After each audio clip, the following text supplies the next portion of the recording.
A paz do Senhor, sejam bem-vindos à EBD Comentada Online. Eu gostaria de informar que esta não é uma pré-aula, pois a pré-aula é um resumo da aula da escola dominical. Esta é uma aula completa como é ministrada na igreja, porém online. Ela tem 3 objetivos específicos. Primeiro, contribuir para que professores possam montar as suas aulas. Segundo, permitir que aqueles alunos que não podem estar por algum motivo na escola bíblica dominical, uma hora ou outra, possam também aprender o que está sendo ministrado na lição. E em terceiro lugar, a evangelização daqueles que ainda não aceitaram Jesus como seu único e suficiente Salvador. Eu também gostaria de pedir a você que possa ajudar esse canal curtindo este vídeo, clicando no botão para se inscrever e também ativando o sininho das notificações.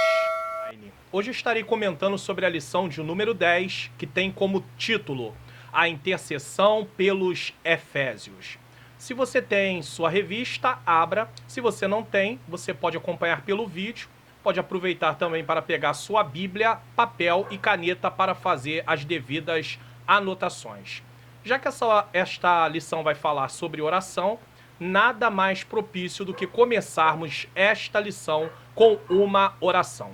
Senhor nosso Deus e Pai, Pai amado e Pai querido, diante da Tua presença eu me coloco neste momento para poder pedir ao Senhor a Tua iluminação, para que eu possa, Senhor querido, explicar esta aula e ao mesmo tempo, Senhor, para que o Teu povo que estiver assistindo esta aula possa compreender os ensinamentos que estão contidos nesta lição. É o que eu te peço e já te agradeço, em nome de Jesus. Podemos então agora prosseguir com o textuário desta lição. Por causa disso, me ponho de joelhos perante o Pai de nosso Senhor Jesus Cristo, do qual toda a família nos céus e na terra toma o nome. Efésios 3, versículos 14 e 15. Quando o texto aqui diz que toda a família no céu e na terra toma por nome, é porque família é derivada do termo grego pátria. E no caso, Deus, ele é pai nesse sentido de paternidade de toda a criação. Verdade prática. Devemos interceder pelos eleitos de Cristo para que eles sejam fortalecidos de poder, vivam em comunhão e exercitem o amor de Deus. A leitura bíblica em classe está na carta aos Efésios, capítulo de número 3, versículos de número 14 a 21.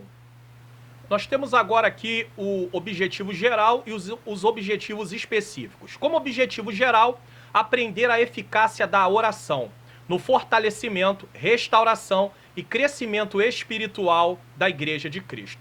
Objetivos específicos. Primeiro, refletir acerca do propósito da oração do apóstolo Paulo no poder do Espírito. Segundo, destacar a necessidade de a igreja estar arraigada e fundada no amor de Deus. E terceiro, conscientizar de que Deus é capaz de fazer muito além do que pedimos. Podemos agora partir para a introdução. Após revelar o mistério oculto e todas as suas dádivas, Efésios 3, do 1 ao 13, o apóstolo Paulo passa a orar em favor da Igreja de Cristo, Efésios 3, 16 a 19. Na intercessão paulina, aprendemos que Deus pode fazer tudo além do que pedimos ou pensamos, sendo Ele o único que é digno de ser glorificado. Efésios capítulo 3, versículo 20 e 21.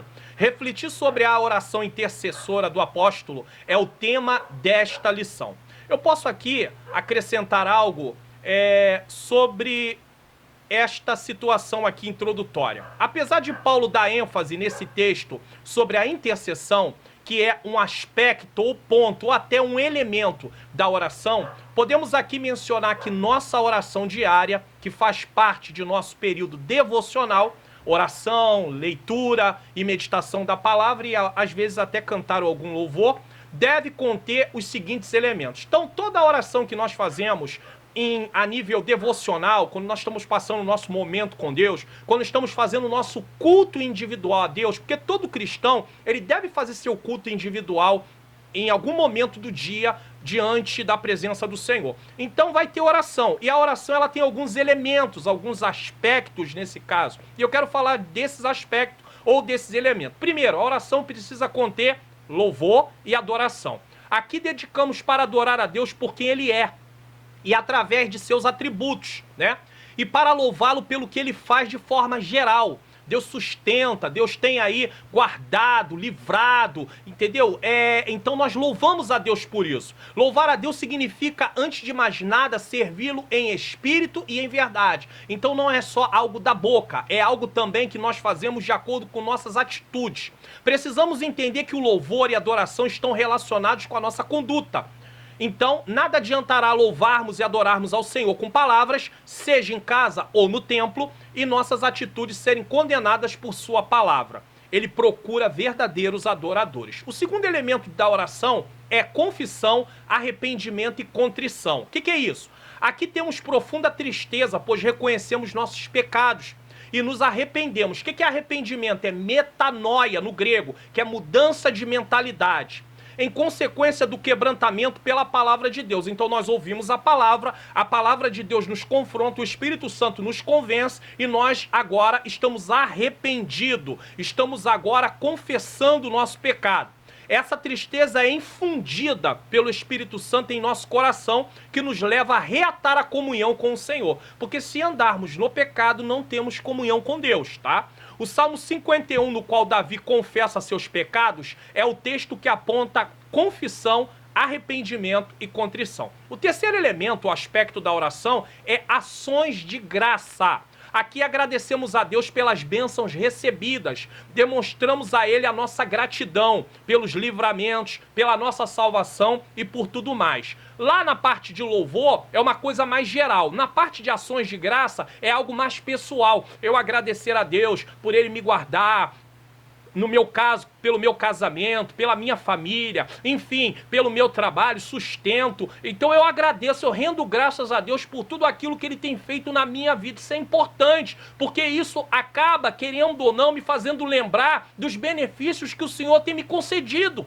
E isso é agradável a Deus, eu render a Ele ações de graça. Às vezes nós prestamos até um culto, oferecemos um culto em ação de graças, mas precisamos ter o cuidado disso não ser algo mecânico. Todas as vezes que acontece alguma coisa, eu vou lá, presto um culto, como se estivesse dando a Deus, mostrando para Deus, aí, eu estou fazendo. Não, tem que ser algo que venha de dentro do nosso coração. E a nossa oração precisa conter ações de graça. O próximo elemento é a intercessão, que é justamente o que Paulo está fazendo aqui. Apesar também que ele, de certa forma, adora, porque ele se põe de joelho e ele clama ao Pai. Então ele está reconhecendo a quem deve clamar. Então a intercessão. E o que é intercessão? Agora eu aproveito o momento para podermos definir intercessão. Intercessão é uma súplica em favor de outras pessoas. A intercessão pressupõe sofrer com os que sofrem e chorar com os que choram. E tomar como se fosse nossa as dores alheias. É algo que nós nos preocupamos com o que está acontecendo com o nosso próximo. É dizer a Deus que nos importamos com o sofrimento do próximo. O apóstolo Paulo nos mostra que a oração intercessória está baseada no amor que temos uns pelos outros. Se eu não amo, eu não vou me preocupar, tá? Quando isso é uma realidade, a tristeza do irmão nos toca. As dificuldades deles tomam o nosso coração. E assim nos colocamos diante de Deus para apresentar as suas causas àquele que tudo pode. Então, nós quando amamos, nos preocupamos, então nós intercedemos. E é isso que Paulo está fazendo pelos crentes ali da cidade de Éfeso, aquela igreja que lá estava. Ele está orando, está intercedendo, preocupado, pedindo coisas espirituais para a vida deles.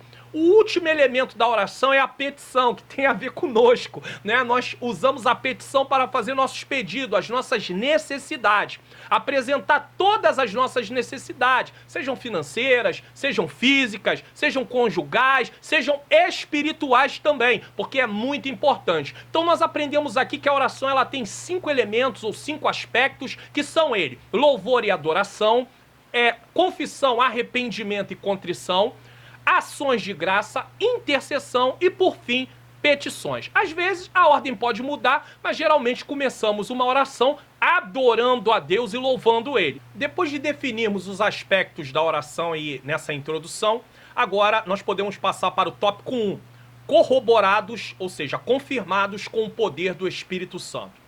O apóstolo inicia sua oração ao Senhor com um pedido duplo. Ele faz um pedido duplo, que diz: o poder do Espírito Santo no homem interior e a presença de Cristo nos corações dos crentes.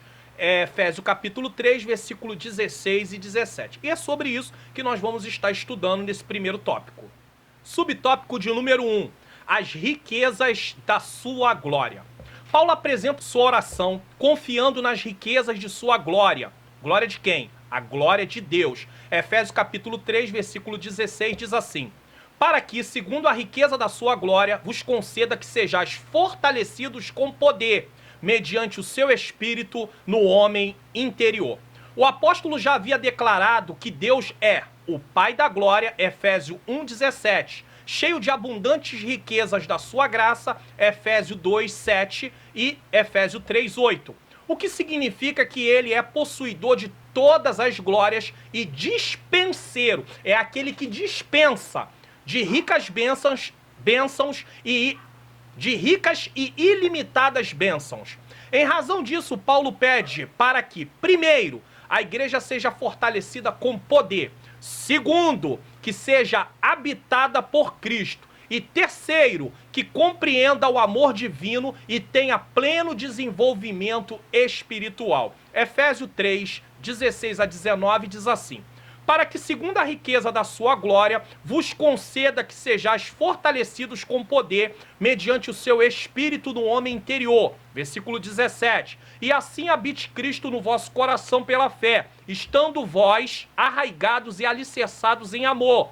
Versículo 18. A fim de poderdes compreender com todos os santos, não é compreender sozinho, mas com todos os santos, qual é a largura, e o comprimento, e a altura, e a profundidade, versículo 19, e conhecer o amor de Cristo que excede todo entendimento, para que sejais tomado de toda a plenitude de Deus. Eu queria aqui acrescentar um comentário. Paulo faz sua oração de joelhos, Efésios 3,14 diz: por esta causa me ponho de joelhos diante do Pai. Ele se coloca de joelho em oração diante do Pai. Geralmente os judeus oravam em pé, nós podemos observar isso em Mateus capítulo 6, versículo 5, Lucas 18, versículo 11 e versículo 13. Isso demonstra da parte de Paulo humildade e urgência. Paulo tinha uma urgência dentro dessa oração. A oração expressa um desejo. Então, quando nós oramos, nós estamos expressando um desejo, uma vontade. É justamente por isso que uma das melhores maneiras de descobrir as principais ansiedades e ambições do cristão é analisar o conteúdo de suas orações e a intensidade com que as faz. Então, nós descobrimos quais são os desejos, os anseios do cristão de acordo com aquilo que ele vai pedindo e de acordo com o tempo, a frequência de sua oração. Todos nós oramos acerca do que nos preocupa e, evidentemente, não nos importamos com os assuntos que não incluímos em nossas orações. Ou então, nós acabamos não incluindo porque estamos desapercebidos da necessidade de incluir aquilo em nossa oração. A oração desse texto trata da condição espiritual do ser interior, não das necessidades materiais do corpo. Paulo não coloca seus joelhos no chão para pedir coisas materiais ao Pai. Ele coloca os seus joelhos no chão para interceder em favor da igreja em Éfeso por coisas espirituais. Paulo pede para que, primeiro, a igreja seja fortalecida com poder. Segundo, que seja habitada por Cristo. Terceiro, que compreenda o amor divino e tenha pleno desenvolvimento espiritual. É claro que não é errado orar pedindo que Deus supra necessidades físicas e materiais, mas a ênfase aqui é sobre a vida espiritual. Infelizmente, existem muitos cristãos que concentram suas orações em coisas materiais o tempo inteiro, e eles se esquecem do seu desenvolvimento. Ele precisa ser fortalecido com poder, ele precisa ser habitado por Cristo, ele precisa compreender o amor divino e ter pleno desenvolvimento espiritual. E aí, se preocupando com as coisas terrenas, ele tira os olhos das coisas espirituais e com isso ele não pode crescer. Então, nós precisamos dar ênfase às coisas espirituais. Paulo sabia que, havendo ordem no ser interior, as necessidades do ser exterior também serão atendidas em seu devido tempo, não no nosso tempo, no tempo de Deus. Devemos nos apropriar desta oração e pedir que Deus trate de nosso ser interior, pois é nos lugares mais profundos de nosso ser que se encontram as nossas maiores necessidades. Às vezes a gente pensa que a maior necessidade é um bem material, é uma coisa que precisamos materialmente falando, mas as nossas maiores necessidades estão dentro de nós. E nós precisamos apresentar a Deus essas necessidades. É por meio da oração que nos apropriamos das riquezas que nos permitem viver e lutar como cristãos. Subtópico de número 2, fortalecidos com poder. O primeiro pedido do apóstolo é para que a igreja seja corroborada com poder pelo seu espírito no homem interior. Efésios 3,16. Essa petição não quer dizer que a igreja em Éfeso não tivesse o Espírito de Deus. Efésios capítulo 1, versículo 14 diz, o qual é o penhor. O que é um penhor? É uma garantia, né, da nossa herança para a redenção da possessão de Deus para louvor da glória. Posso acrescentar aqui o seguinte, a presença do Espírito Santo é um antigozo e garantia, que é o penhor, daquilo que ainda está por vir. Ou seja, estaremos para sempre na eternidade. E o Espírito Santo na nossa vida é uma garantia daquilo que foi nos prometido. Prosseguindo no texto da revista. Mas que ela fosse continuamente revigorada com poder. Então, há uma necessidade que o apóstolo Paulo está pedindo aqui para que seja revigorada, né? Para que ela fosse continuamente revigorada com poder. A igreja precisava ser continuamente revigorada com poder e, consequentemente, em seu fortalecimento diário. 1 Coríntios capítulo 16, versículo 13 vai dizer assim, sede vigilante, permanecei firmes na fé, portai-vos varonilmente e fortalecei-vos. Ainda enfatiza que a única força que habilita o crente a se manter firme advém do Espírito Santo. Aqui eu preciso dar uma paradinha antes de ler a referência bíblica que está em João, capítulo 14, versículo 16 e 17, que muitos crentes, eles pensam que basta apenas determinar que, não, eu não vou fazer mais isso, e acabou. Eu não vou fazer mais e acabou. Não. Nós precisamos da ajuda do Espírito Santo. Todas as vezes que nos sentamos para ouvir a palavra de Deus, agora mesmo estamos aprendendo a palavra do Senhor, nós somos confrontados por essa palavra mediante a ação do Espírito Santo. E uma vez que nós somos confrontados, nós precisamos ali nos arrepender. Ou seja, vamos confessar ao Senhor que temos errado. Então o Espírito Santo ele nos convence. E uma vez que somos convencidos e mudamos de atitude, precisamos pedir em oração, passamos a pedir em oração a Deus que nos ajude a não fazer mais aquilo, a não praticar mais aquelas obras. Mas uma decisão apenas humana, puramente humana, não vai funcionar. Não funciona. Então nós dependemos do Espírito Santo, dependemos da graça de Deus. O favor de Deus nos deu o Espírito Santo que habita dentro de nós. João 14, versículo 16 e 17 diz, eu rogarei ao Pai. Quem vai rogar? Jesus, tá? Eu rogarei ao Pai e Ele vos dará outro Consolador para que fique convosco para sempre. Jesus também era o Consolador naquele momento, mas Ele diz, vou rogar para que Ele mande outro Consolador. O Espírito da verdade que o mundo não pode receber porque não vê nem o conhece, mas vós o conheceis porque habita convosco e estará em vós. Vamos parar para pensar um pouquinho? Esse Espírito Santo aqui é o mesmo Espírito Santo que trouxe vida física a Jesus. Foi ele, através da ação dele, que Maria engravidou. Então é o Espírito que trouxe vida. No momento ali, Maria não teve relação nenhuma sexual com José, mas ela apareceu grávida por causa da ação do Espírito Santo que trouxe vida. Se o Espírito Santo trouxe à existência uma vida física, quando não existia, sem haver a união sexual de um homem e uma mulher, ele fez esse algo maravilhoso, esse milagre da parte do Pai, Filho e Espírito Santo. Imagine o que ele é capaz de fazer pelas nossas vidas. Só que nós precisamos tomar posse das riquezas que temos em Cristo. Às vezes estamos procurando riquezas terrenas. E Jesus nos ensinou, não ajuntei tesouro. Eu sempre tenho falado sobre esse texto. Isso não quer dizer que nós não podemos ter nossas reservas, que não podemos ter nossas economias, que não podemos trabalhar. Podemos sim.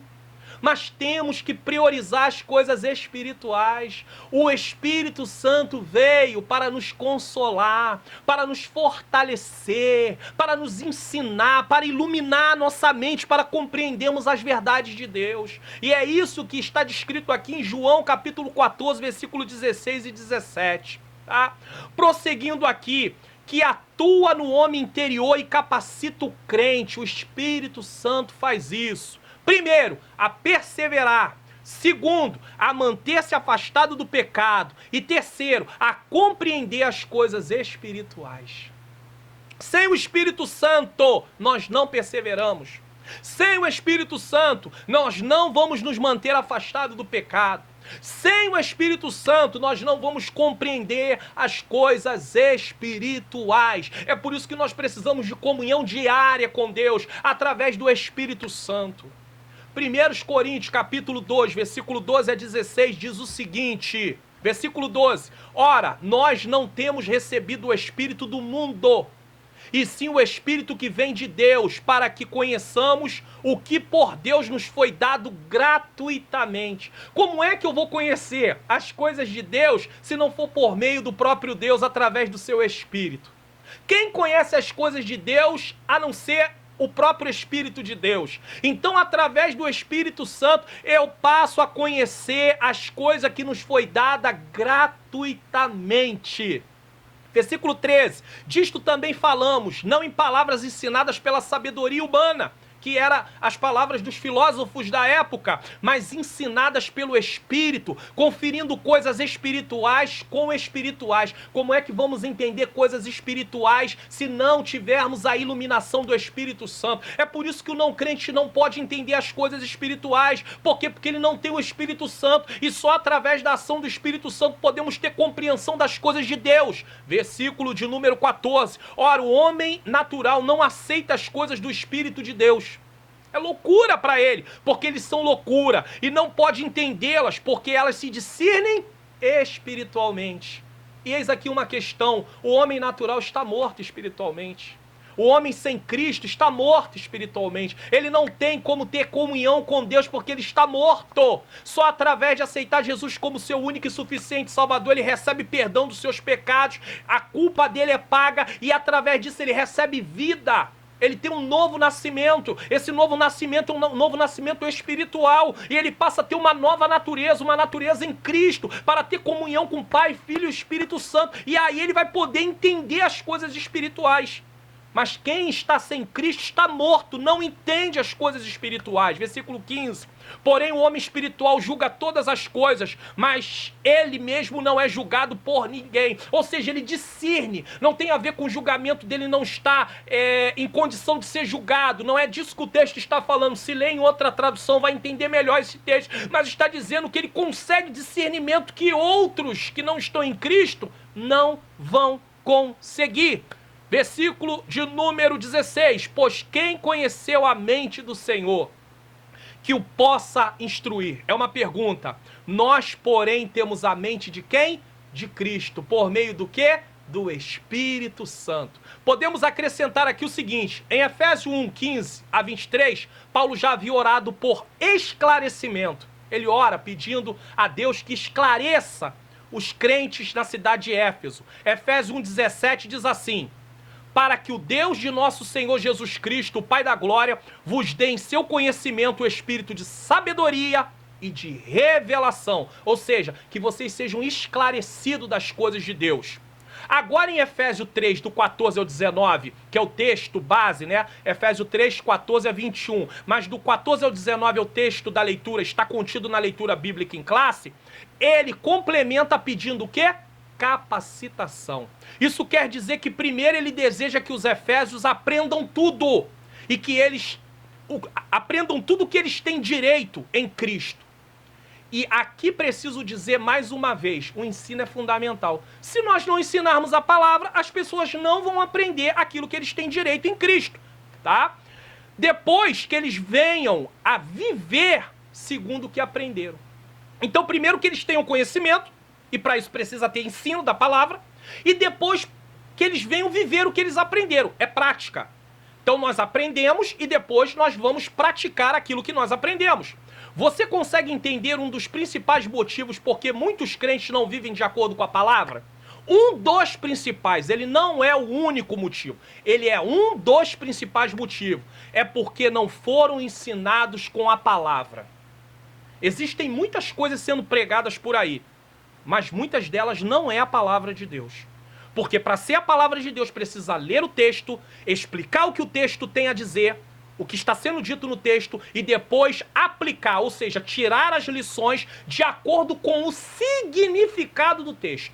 Se eu der uma aplicação à parte do que o texto quer dizer, isso não é pregação, porque eu estou falando algo que não está na palavra de Deus, eu estou falando algo de mim mesmo. Isso não alimenta, isso não fortifica, isso não faz o crente crescer. Isso pode até entreter o público, isso pode até emocionar as pessoas, mas crescimento de Deus não vai haver. Então é preciso entender o seguinte: recebem a palavra de forma o quê? Fragmentada. Eles não são ensinados porque eles recebem a palavra de forma fragmentada, onde não se tem um ensino gradual e completo sobre aquela carta ou livro que está se pregando. Porque é muito comum o seguinte: hoje vem um, prega uma coisa, no outro culto vem outro, prega outra coisa que não tem nada a ver com aquilo que foi pregado na semana anterior ou no dia anterior, enfim. Então não é algo gradual, não é algo completo, progressivo, é algo fragmentado. E algo fragmentado a igreja acaba não aprendendo direito a palavra de Deus. Então precisa ser um ensino gradual nesse caso. Então é importante dizer isso. É preciso ler o texto, explicar o texto e aplicar o texto. Agora, vamos parar e pensar e meditar no seguinte: se a igreja aprender a palavra de Deus, ela vai poder praticá-la. Mas precisamos ter um ensino o quê? Consistente. Subtópico de número 3. Habitados por Cristo. O apóstolo também orou para que Cristo habitasse pela fé nos corações dos santos. Efésios 3:17. O que também não significa dizer que Cristo não estivesse presente na igreja em Éfeso. No versículo em questão, o verbo grego é katoiken. Katoiken significa habitação permanente, em oposição ou em contraste com habitação temporária. Aqui podemos lembrar do Salmo 91:1. Aquele que habita no esconderijo do Altíssimo, a sombra do Onipotente descansará. Ou seja, aquele que tem habitação permanente, aquele que está sempre em comunhão com Deus. O salmista está dizendo: aquele que está sempre em comunhão com Deus estará à sombra do Onipotente. Voltando à lição. Isso indica que a oração apostólica era para que Cristo habitasse continuamente na vida da igreja. Assim, o ensino apostólico ratifica que sem Cristo a igreja não pode subsistir às forças do mal. Mateus capítulo 16, versículo 18. O adversário vai investir. Se nós não estivermos em Cristo, Cristo estiver completamente, ali plenamente, continuamente na vida da igreja, nós não iremos resistir. E não é só a questão do adversário, a nossa natureza pecaminosa também irá nos vencer, porque ela é o nosso primeiro inimigo. Eu quero acrescentar aqui o seguinte: Paulo pede poder e que Cristo habite nos cristãos de Éfeso para enfrentar os problemas. Precisamos ser fortalecidos com poder, porque somos fracos. Somos fracos. A nossa natureza pecaminosa, ela nos faz ter fraqueza. Somos fracos porque o diabo é astucioso, porque nosso homem interior, mente, coração e vontade depende do poder do alto para viver em santidade. De nós mesmos não podemos fazer nada a nível espiritual voltado para as coisas de Deus. A habitação de Cristo aqui aponta também para uma questão de intensidade. Cristo precisa tomar conta de toda a nossa vida. Lembra do antigo Jesus só quer o coração? Tá? Ele precisa tomar conta de toda a nossa vida. E por quê? Porque ele é senhor dela. Nós éramos escravos do pecado. Jesus nos libertou da escravidão do pecado. Hoje nós somos servos do Senhor voluntários. voluntariamente. Se somos servos do Senhor, Ele é Senhor da nossa vida. Então nós não nos mandamos, nós fazemos aquilo que Ele quer que nós venhamos fazer. De acordo com a palavra dEle, Ele nos deixou qual é a sua vontade. Não basta aceitar Jesus, Ele precisa nos dirigir, Ele precisa nos guiar.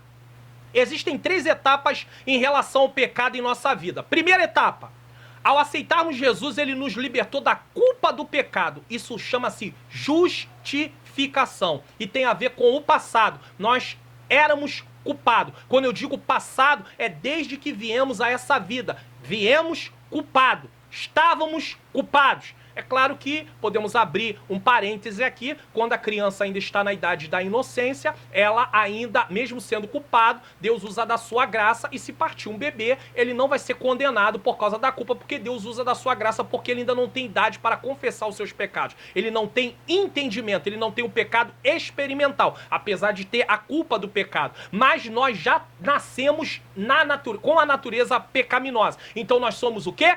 Justificado. Primeiro passo, ou primeira etapa. Segunda etapa, Jesus nos liberta do poder do pecado. Isso chama-se, sabe o quê? Santificação. É no presente, é no aqui e no agora. Todo crente precisa estar no processo de santificação. Chama-se santificação progressiva. Ele é declarado santo. Santificação posicional. É só um meio de dividir de forma didática para entendermos melhor, mas é a mesma santificação. Então, santificação posicional. Somos declarados santos. Santificação progressiva. Precisamos viver em santidade.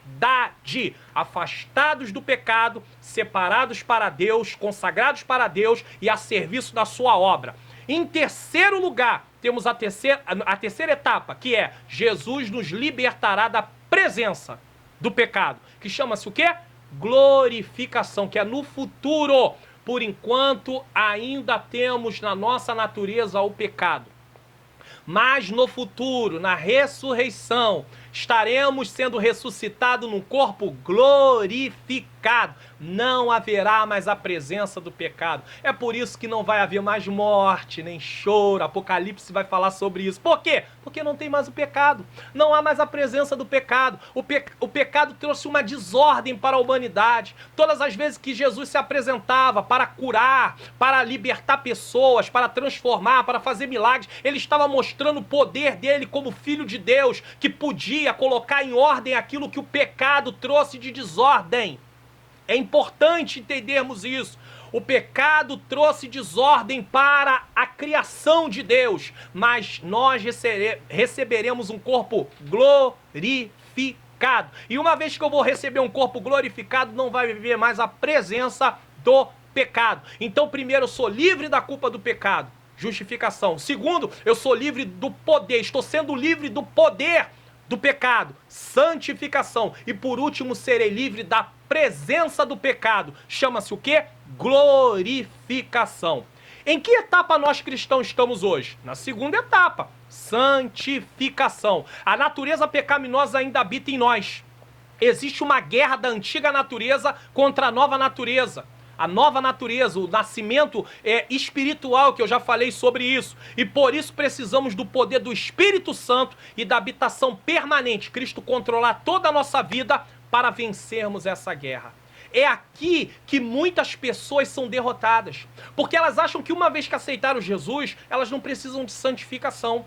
E elas pensam que é como um botão que liga e desliga. Não é assim. Ligou, não, agora eu estou em Cristo, não vou ter mais tentação, não vai ter mais problema, não, vai ter tentação sim. A natureza vai desejar, vai querer coisas, mas nós precisamos ter a mortificação da nossa natureza diariamente pela ação do Espírito Santo, através da santificação. Precisamos da meditação da palavra, da leitura da palavra, da oração. Precisamos diariamente, para quê? Para que a natureza pecaminosa que está em nós, ela não venha o quê? Se manifestar.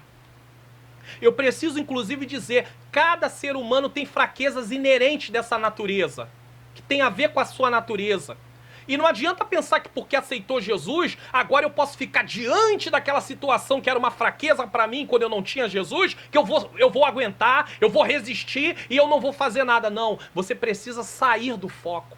Você não pode brincar com a sua natureza. Eu não posso brincar com a minha natureza pecaminosa. Eu tenho as minhas fraquezas, você tem as suas fraquezas. Cada um precisa conhecer bem as suas fraquezas e lidar com elas com seriedade, não de forma de brincadeira. Por quê? Porque se nós não vigiarmos, a nossa natureza pecaminosa nos vence. Existe uma luta. Lembra Gálatas capítulo 5, a partir do 19? Existe uma guerra, uma luta. Precisamos estar o quê? Cheios do poder do Espírito Santo e da habitação permanente de Cristo para vencer essa guerra. Síntese do tópico 1. O poder e a presença de Cristo capacita os salvos a prosseguirem vitoriosos na gloriosa jornada cristã. Tópico de número 2. Arraigados e fundados em amor. O amor é a mensagem central do Evangelho de Cristo.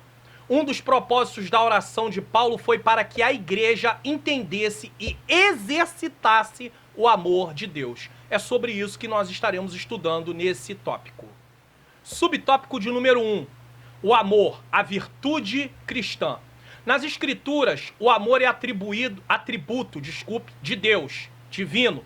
Aquele que não ama não conhece a Deus. Olha, aqui é bem direto.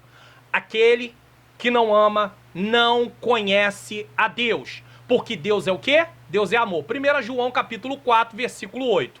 É justamente a epístola de 1 João que nós somos confrontados tanto com essa questão de amar e de deixar de amar o nosso próximo. E o apóstolo João descreve com bastante detalhes sobre essa questão. Foi por amor que Cristo se entregou para o resgate da humanidade. Efésios 5:2 diz: andar em amor, como também, Cristo ali, ele é o exemplo, nos amou e se entregou a si mesmo por nós, como oferta e sacrifício a Deus em aroma suave. Podemos acrescentar que foi por amor que Deus entregou seu Filho para morrer em nosso lugar. João 3,16 diz: porque Deus amou o mundo de tal maneira que deu seu Filho unigênito para que todo aquele que nele crê não pereça, mas tenha a vida eterna. O amor é o resumo da lei e dos profetas. Mateus 22:40 diz: destes 2 mandamentos depende toda a lei e os profetas. O amor é o sinal. O que é um sinal? Marca, é o que identifica, um sinal, algo que identifica. Então, ele é o sinal dos discípulos de Cristo. João 13:35 vai dizer: nisto conhecerão todos que sois meus discípulos, se tiverdes, olha o se, condicional, se tiverdes amor uns com os outros. O amor é a prova de filiação com Deus. 1 João, capítulo 4, versículo 7, diz: amados, amemo-nos uns aos outros, porque o amor procede de Deus. E todo aquele que ama é nascido de Deus e conhece a Deus. Enquanto 1 João, capítulo 4, versículo 8, diz que aquele que não ama, como já foi dito, aquele que não ama não conhece a Deus. Aqui é dito que aquele que ama é nascido de Deus e conhece a Deus. E, por fim, deve ser expresso por meio de atitudes concretas, ou seja, não de boca. Existem vários textos bíblicos sobre isso. 1 João 3,17 vai dizer: ora, aquele que possui recurso deste mundo e vir seu irmão padecer necessidade e fechar-lhe o seu coração, como pode permanecer nele o amor de Deus? É uma pergunta. Como é que um crente que ama, vê o seu irmão padecer necessidade, ele tem condição de ajudar e não ajuda, ele pode dizer que tem o amor de Deus?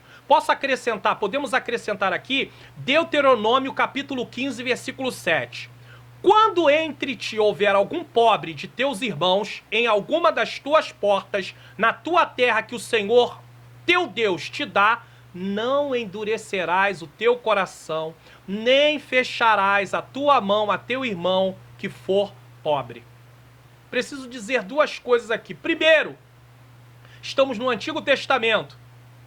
E lá também havia pobre, mesmo com a promessa de Deus de colocar Israel em cima, não estar por baixo, emprestar a muitos, não tomar emprestado, texto para Israel, mas havia pobre.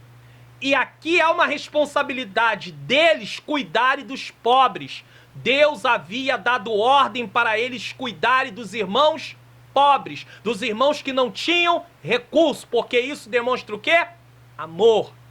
Podemos colocar aqui também Lucas 3,11 que diz: e respondendo ele, disse-lhes, quem? João Batista, quem tiver 2 túnicas, porque perguntaram para eles, e agora, o que a gente faz? Quem tiver 2 túnicas, que reparta com o que não tem, e quem tiver alimentos, que faça da mesma maneira, o amor com obras. Ou seja, é preciso ter amor, e o amor vai seguir o que? A fé está ali junto também com obras. Quem ama precisa fazer alguma coisa, precisa ter prática. Não adianta dizer eu te amo sem ter alguma prática.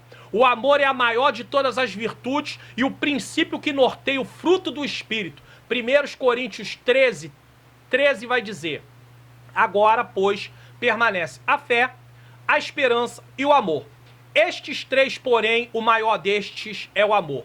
Ciente dessa relevância, o apóstolo implora a Deus para que o viver da igreja seja arraigado e alicerçado no amor. Ou seja, a necessidade da igreja de Cristo estar arraigada e alicerçada em amor. Por quê? Porque é uma ordenança de Deus. Amai-vos uns aos outros. Primeiro compreendemos o amor de Deus para conosco. Depois precisamos, no modelo do amor de Deus, amar o nosso semelhante. Primeiro ele nos amou, para que nós venhamos amar o nosso próximo também.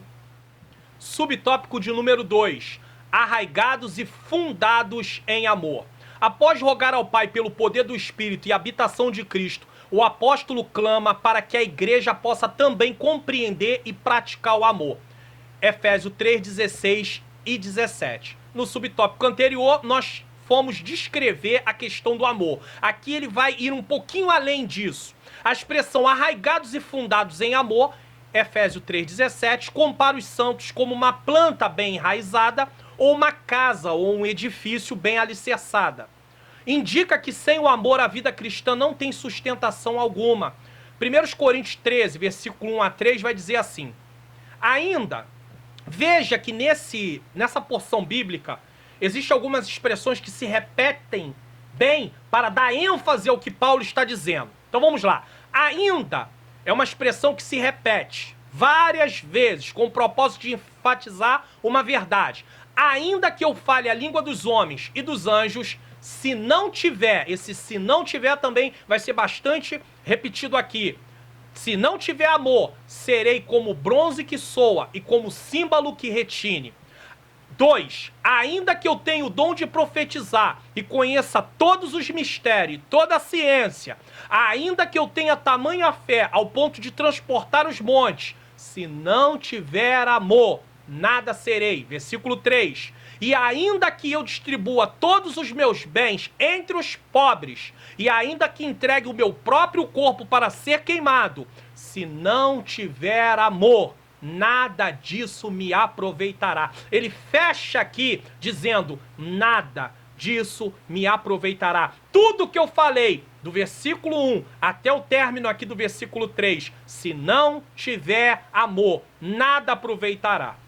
Agora, nós precisamos entender o seguinte: Paulo aqui ilustra várias situações para uma igreja que tinha os dons, mas que vivia em luta com seus membros. Eles eram carnais, ele está falando ali para a igreja em Corinto, e não estavam praticando o que aprenderam. Então Paulo ensinou e eles não praticavam. Estavam vivendo de forma carnal.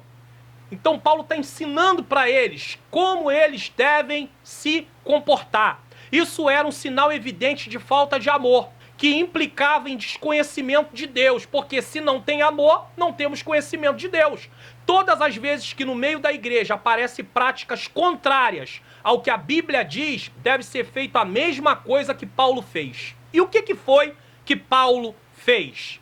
Está aí em 2 Timóteo capítulo 3, versículo 16, vai nos dar uma ideia. Paulo ensinou a igreja, por isso ele escreveu aquela carta. Segundo Timóteo 3,16 diz: toda a escritura é inspirada por Deus e útil, primeiro, para o ensino.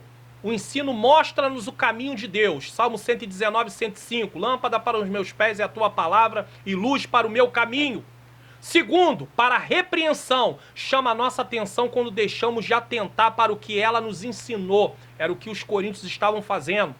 Terceiro, para a correção. Nos chama de volta para o caminho da obediência. Paulo chama eles para o caminho da obediência. Quarto, para a educação na justiça. Ensina-nos o caminho da justiça, ou seja, qual é a vontade de Deus.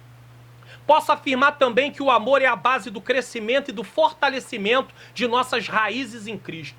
Então, todas as vezes que alguém está andando contrário, a igreja está apresentando esses sinais de falta de amor, ela precisa ser ensinada. A firmeza e a solidez do fundamento de nossa fé estão no amor de Cristo. O amor há de ser o solo em que nossa vida deve estar plantada. O amor há de ser o fundamento em que nossa vida deve estar edificada. Solo aonde está plantada, fundamento aonde a nossa vida está edificada. A vida cristã precisa estar edificada sobre a palavra de Deus. E aí isso exige o quê?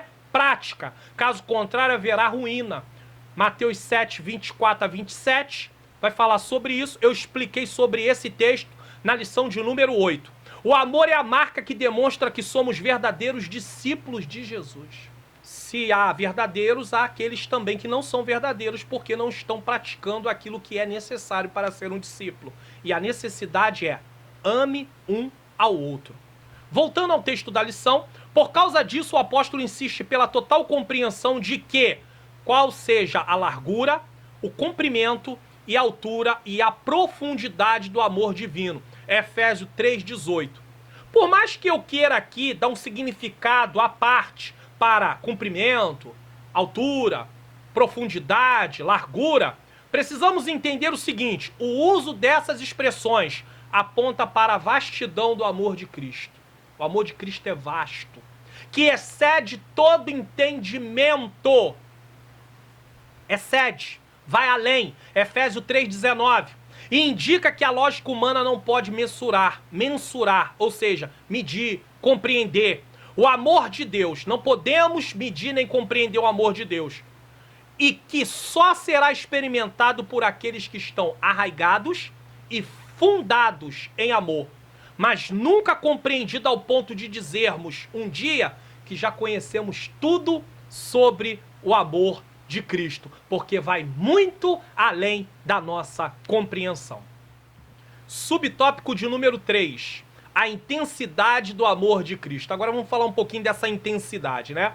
Consciente de que somente o Espírito pode fazer entender e experimentar a grandeza do amor de Deus, Paulo pede para que os crentes conheçam a intensidade do amor de Cristo. Esse pedido aqui ele pede a Deus em oração. Efésios 3, 18 e 19. A ênfase recai em que Cristo nos amou e ainda nos ama. E que por isso, esse por isso, aponta que com base nesse amor e nesse exemplo, devamos amar uns aos outros. E eu posso acrescentar aqui o seguinte: há sérias consequências para aqueles que desobedecem este ensino. Porque Cristo nos amou e ainda nos ama.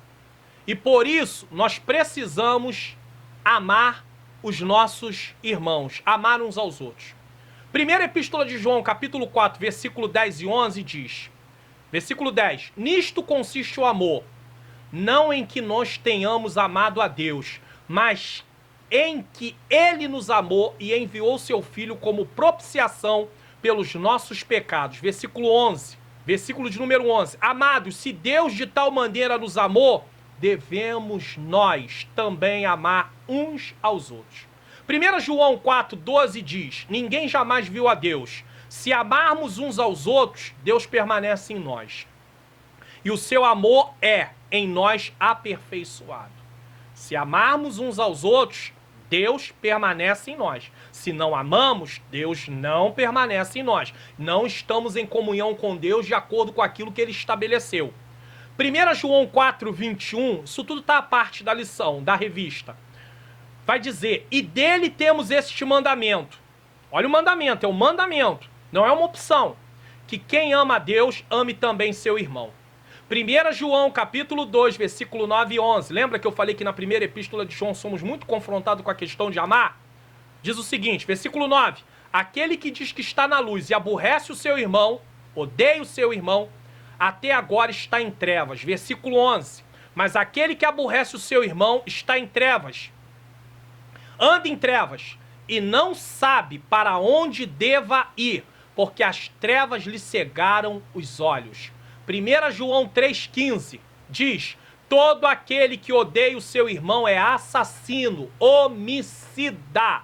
Ora, vós sabeis que todo assassino não tem vida eterna permanente em si. Ou seja, aquele que odeia está cometendo um assassinato de forma figurada e ele não tem parte com a vida eterna, porque ele não está cumprindo aquilo que Deus determinou. É claro que essa determinação, esse mandamento só é possível cumprir através da graça de Deus, pela ação do Espírito Santo, mas eu preciso responder de forma positiva à vontade de Deus de me aperfeiçoar, de andar no caminho da santificação, de deixar o processo da santificação acontecer na minha vida. Essa parte é responsabilidade minha.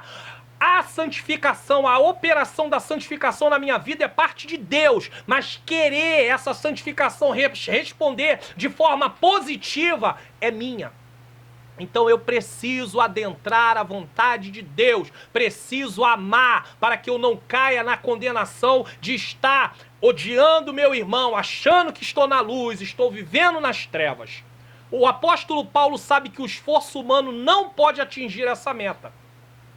É preciso pedir a Deus em oração que nos ajude a amar nossos irmãos. Isso aqui eu estou comentando também a parte do que está escrito. Ainda que eles sejam difíceis de lidar, em nosso ponto de vista. Paulo reconhece que precisamos de força e poder. Força para amar e poder para compreender o amor de Cristo. Força para amar e poder para compreender o amor de Cristo. E essa compreensão só é possível estando unido com todos os santos. O cristão isolado certamente pode conhecer algo do amor de Jesus. Sua compreensão desse amor, no entanto, de forma forçada, estará limitada por sua experiência limitada. Então, eu só vou conhecer pouquinho. Por quê? Porque eu só tenho um conhecimento maior se eu estiver em comunhão com meus irmãos. Porque eu sou edificado através das experiências deles também. Então eu não tenho como viver uma vida cristã de isolamento. Eu dependo. Jesus fez a igreja de uma forma que eu dependa de você e você dependa de mim. É assim, é simples. Somos membros do mesmo corpo. A mão precisa do olho. O olho precisa da boca. A boca precisa do pé. O pé precisa do braço. O braço precisa do estômago. O estômago precisa da orelha. Enfim, parece que não tem muita ligação? Tem. Tudo precisa um do outro para um funcionamento perfeito. É bem verdade que algumas pessoas têm algumas deficiências, mas de forma geral precisamos um do outro. Nessa figura de sermos membros do mesmo corpo, nós precisamos um do outro. Não há ninguém que tenha força sozinho, porque a nossa força vem de Deus, mas precisamos ser edificados uns pelos outros. Então pare de achar que você pode fazer tudo sozinho, pode viver sozinho, não depende de ninguém. Essa não é a instrução de Cristo. Isso não é ensinamento da palavra de Deus. Isso tem mais a ver com o nosso egocentrismo. O homem no centro. É por isso que é necessário fazer parte de uma igreja local, estando em comunhão com os santos e edificando e sendo edificados em Cristo, tendo uma liderança, tendo um pastor que cuide, um pastor que apacente. Não tem como ser crente em casa. Estamos passando um momento de pandemia onde estamos cultuando a Deus em casa. Culto doméstico, culto individual. O culto individual continua mesmo depois que voltar às atividades no templo. O culto doméstico também deveria continuar. Não é um hábito muito nosso, ocidental, ou dessa parte aqui do Brasil, por exemplo, ainda no Ocidente, os Estados Unidos, a Inglaterra, na parte da Europa, mas nós precisamos estar ali juntos, reunidos, juntos. Precisamos da totalidade do povo de Deus para entender a totalidade do amor de Deus. Essa totalidade entre aspas, tá? Todos os santos juntos, judeus e gentios, homens e mulheres, jovens e velhos, pretos e brancos, com toda a sua diversidade e experiência.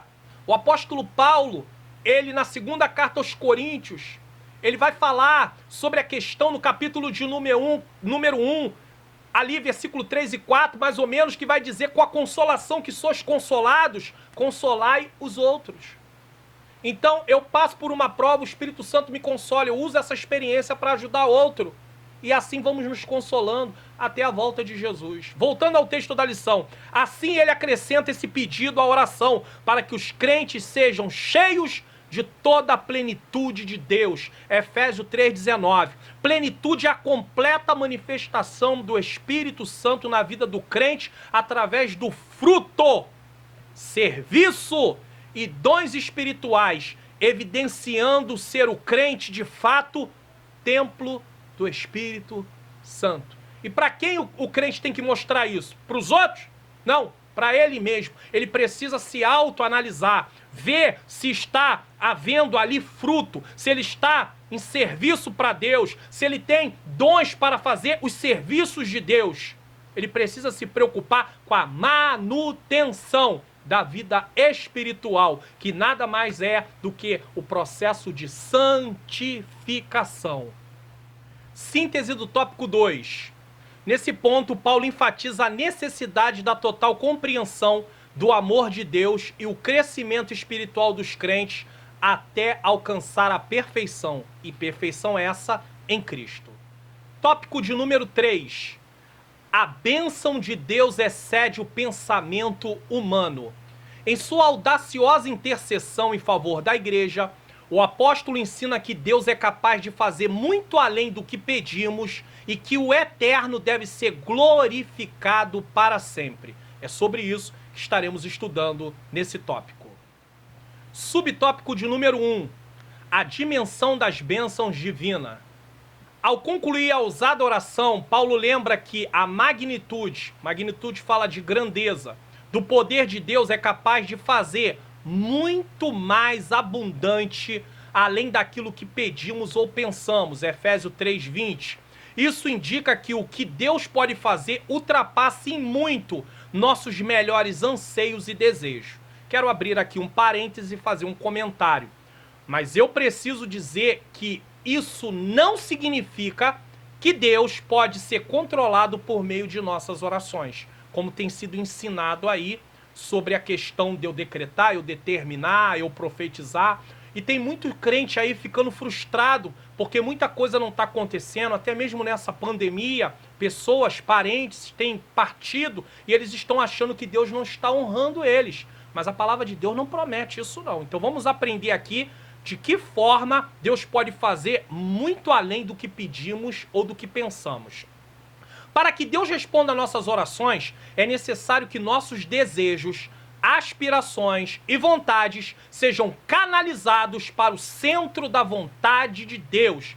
E Ele, como lhe convier, responderá às nossas orações. Nós temos vários textos que vão dar ideia do seguinte: em João 14, versículo 13, versículo 14, João 15, 16 e 16, 23, Jesus diz aos seus discípulos que tudo quanto pedirdes em meu nome, eu farei. Mas eu preciso fazer uma explicação sobre isso aqui. Porém, temos que lembrar que eles sabiam que esses pedidos precisavam estar alinhados com os propósitos de Deus para o crescimento do seu reino. Então os discípulos não iam pedir coisas que não estivessem alinhados com isso. Por isso Jesus diz que tudo que pedirdes eu farei. Eles tinham essa instrução. E nós vamos provar, eu vou provar aqui que eles tinham essa instrução, porque depois o apóstolo João fala sobre isso. Mas ao mesmo tempo o apóstolo João, como eu disse, deixa bem claro em 1 João 5,14 o seguinte: e esta é a confiança que temos nele, que se pedirmos alguma coisa segundo a sua vontade, ele nos ouve. Ou seja, ele entrará na causa em questão. Mas tem que estar alinhado à vontade de Deus. É preciso dizer aqui que não sabemos orar como convém, porque temos falta de discernimento. Nos falta discernimento das coisas de Deus. O pecado obscureceu o nosso entendimento acerca das coisas espirituais. E precisamos da ajuda do Espírito Santo. Estou fazendo um comentário à parte do que está escrito na lição, mas dentro do assunto. Romanos 8:26 diz: e da mesma maneira também o Espírito ajuda as nossas fraquezas, porque não sabemos o que havemos de pedir como convém, mas o mesmo Espírito intercede por nós com gemidos inexprimíveis. Todos nós temos um grande desafio, que é orar pedindo a Deus que nos ensine a como orar segundo a vontade dele. Esse deve ser um propósito da nossa oração. Senhor, me ensina a orar de acordo com a tua vontade. Me ensina a buscar coisas que estão na tua vontade. Mas não, às vezes eu quero aquilo que eu quero e acabou. Então aí eu preciso acrescentar o seguinte: muitas vezes pedimos a Deus uma pedra, pensando que estamos pedindo um pão. Pedimos uma cobra, pensando que estamos pedindo um peixe. Pedimos o que nos destruirá, pensando que estamos pedindo o que nos dará vida. Não sabemos orar como convém, porque somos impacientes, somos ansiosos, queremos tudo para ontem, ainda mais nessa sociedade. Queremos pressionar Deus com a urgência da nossa agenda. Deus não trabalha de acordo com a minha agenda, mas tem muita gente que quer que Deus trabalhe de acordo com a sua agenda e vai ficar frustrado, porque Deus não se submete a isso. Queremos que a nossa vontade seja feita no céu, em vez de buscar a vontade de Deus seja feita, que a vontade de Deus seja feita na terra. Posso dar graças a Deus que temos o Espírito Santo que nos ajuda em nossas fraquezas e não sabemos orar, mas podemos aprender a orar com a ajuda dele. Voltando aqui ao texto da lição, quer dizer que a mente humana é incapaz de alcançar a dimensão das bênçãos divinas. Nesse sentido, Paulo declara que as coisas que se quer subir ao coração do homem são as que Deus preparou para os que o amam. 1 Coríntios 2:9. Essa instrução mostra que os pensamentos do Senhor são muito mais altos do que os nossos. Isaías 55:9. Desse modo, o poder divino que age na vida do crente e suas bênçãos disponíveis são impossíveis de dimensionar. Não tem como medir. A grandeza do poder do nosso Deus é capaz de responder para além das mais corajosas orações. Primeiro livro de Reis, capítulo 3, versículo 5 a 14, conta a história de quem? Salomão. O que Salomão pede a Deus? Sabedoria. E isso pareceu agradável aos olhos de Deus. Salomão pediu algo fundamental para aquilo que Deus havia lhe designado a fazer, que era reinar sobre o povo de Deus. Deus se agrada, Salomão ele se alinha à vontade de Deus e Deus vai muito além daquilo que ele havia, o quê? Pedido. Queres ter suas orações respondidas? Eu quero ter minhas orações respondidas? Então nós temos que orar buscando coisas que são necessárias para desempenhar aquilo que Deus nos chamou para fazer. Precisamos orar também pelas nossas necessidades. E Deus, através do seu poder, poderá ir muito além do que nós pedimos ou do que nós pensamos. Subtópico de número 2. O convite para adoração. Paulo encerra esse capítulo com o convite de adoração a Deus, cuja glória é devida na igreja por Jesus Cristo em todas as gerações. Efésios 3:21 diz: a ele seja a glória na igreja e em Cristo Jesus por todas as gerações, para todo sempre. Amém. A conclusão paulina não poderia ter sido diferente. Nos versículos anteriores, ele discorreu acerca da, primeiro, boa nova do mistério revelado. Segundo, ele discorreu sobre as muitíssimas riquezas de Cristo conferidas à igreja. Efésios 3, 8 e 9. Terceiro, da grandeza do poder de Deus, Efésios 3,16. E quarto, da infinitude do amor e de todas as bênçãos divinas que excede a compreensão humana, Efésios 3:19 e 20. Além dessas e das demais bênçãos, a única coisa a ser acrescentada era o louvor ao Senhor Deus, detentor de tamanhas dádivas. Então nós temos aqui que Paulo chama para um convite, ele faz um convite para quê? Para adoração, por tudo aquilo que Deus havia feito.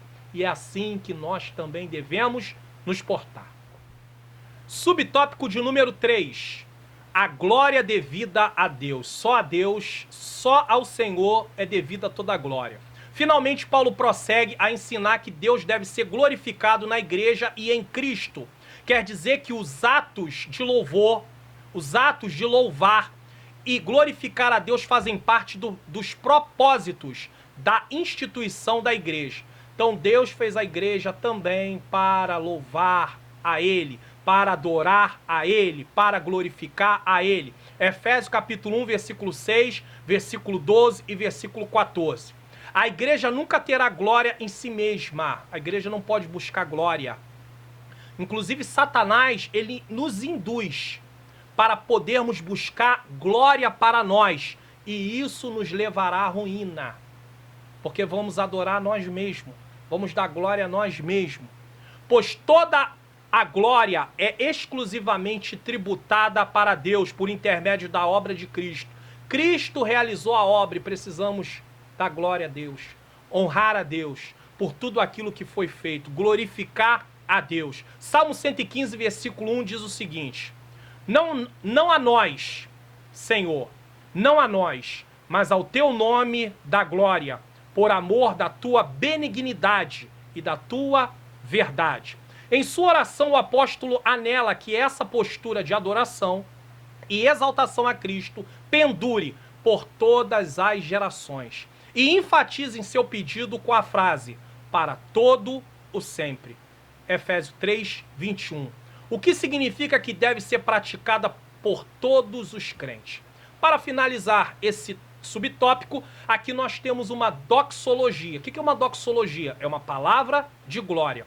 Quando o apóstolo examina as maravilhosas misericórdias de Deus, efetivadas por meio do supremo sacrifício de seu amado Filho, introduzindo em sua própria família aos que noutro tempo eram filhos da ira, eu era um filho da ira, você era um filho da ira, e dando-lhes a ousadia de confiante acesso, temos acesso ao trono de Deus, tá? A estar na presença de Deus, o privilégio de contemplar em todas as suas gloriosas dimensões o amor de Cristo, sua alma envolta em êxtase. Paulo ali, contemplando tudo isso em êxtase, amor e louvor, expressou essa sublime doxologia.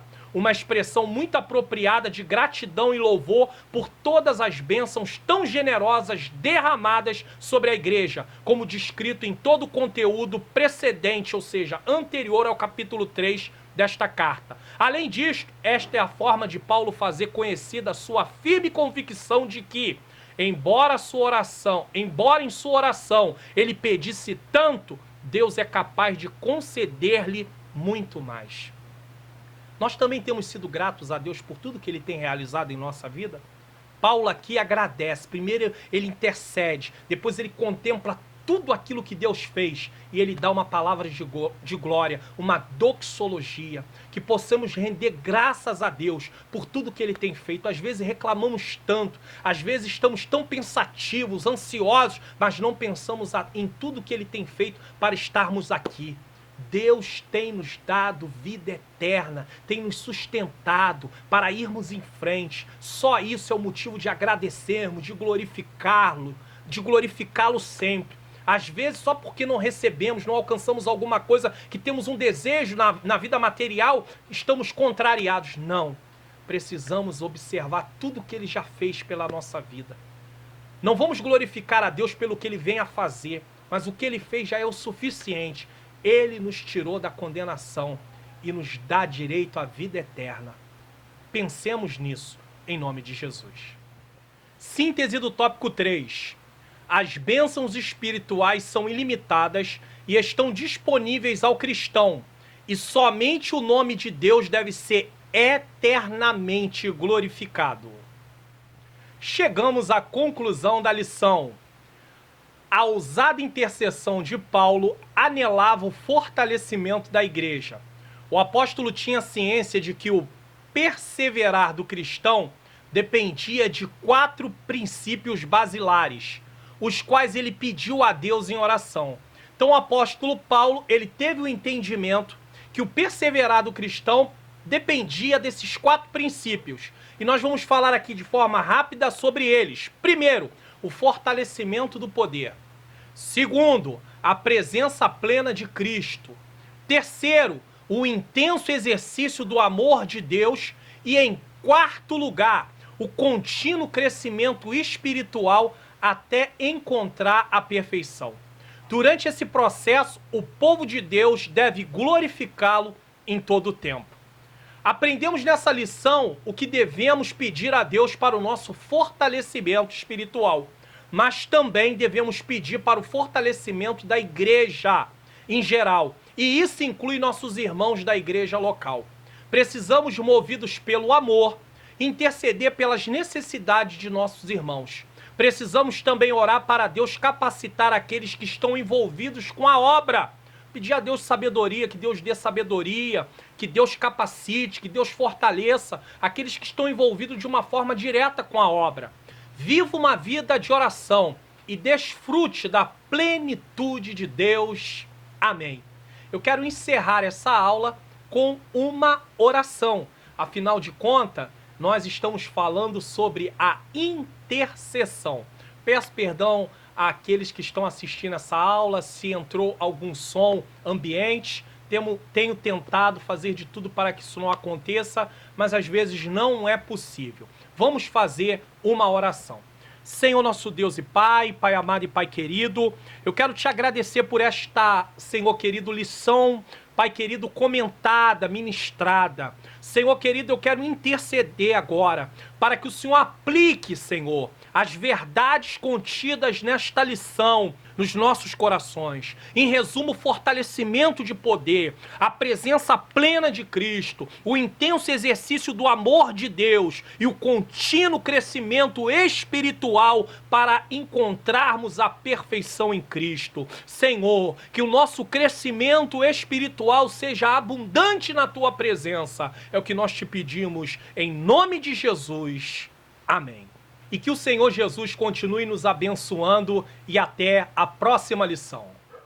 E você, já recebeu Jesus como seu único e suficiente Salvador? Se ainda não, Jesus quer ter comunhão contigo. Deus quer te receber como filho. Mas para isso, você precisa tomar uma decisão. Ele quer mudar a sua vida. Ele quer trazer você da morte para a vida. Ou seja, morto em ofensas e pecados e vivo para Ele, para poder realizar boas obras. Se você quer tomar essa decisão hoje, faça essa pequena oração comigo. Diga assim: Senhor Jesus, eu entrego minha vida a Ti como único e suficiente Salvador. Eu te peço que perdoe os meus pecados, transforme a minha vida e me dê força para prosseguir até o fim. Amém. Agora você pode dizer: mas o que eu faço? Procure uma igreja evangélica mais próxima da sua casa, peça para falar com o pastor, diga para ele que você tomou a decisão de aceitar Jesus por meio de uma aula da Escola Bíblica Dominical online, e ele lhe dirá o que você deve fazer. Que o Senhor Jesus te abençoe e te dê força nessa nova caminhada, porque agora você é uma nova vida em Cristo Jesus. Que Deus te abençoe. Se você gostou deste vídeo, não deixe de curti-lo e também compartilhar para que outras pessoas sejam edificadas. Se ainda não se inscreveu no nosso canal, é hora de se inscrever agora e também ativar o sininho das notificações.